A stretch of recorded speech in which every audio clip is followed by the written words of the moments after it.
దేవుడు తోడుంటే ఆయన మారని దేవుడు.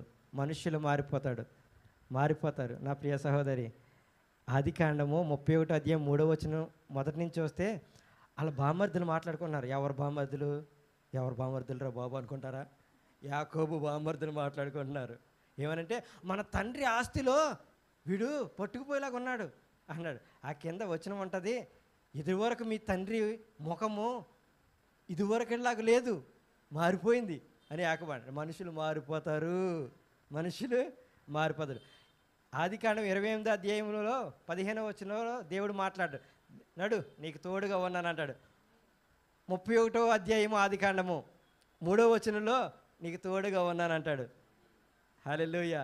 ఈ 28వ అధ్యాయం నుంచి 31వ అధ్యాయానికి 20 సంవత్సరాలు గడిచే మధ్యలో ఏంటి 20 సంవత్సరాల్లో బంధువులు మారిపోయారు. వాళ్ళ మామగారు కాదు, బంధువులు, మామయ్య, ఒరే మా అన్నయ్య అన్నాడు వెళ్ళరా అంటది. వెళ్ళాడు, తర్వాత పెళ్ళిచ్చాడు, మామగారు అవ్వారు.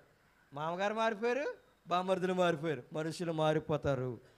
కానీ దేవుడు 28వ అధ్యాయం 20 సంవత్సరాల క్రితం ఏ మాట అయితే చెప్పాడో, నడు నీకు తోడుగా ఉన్నాను అంటాడు.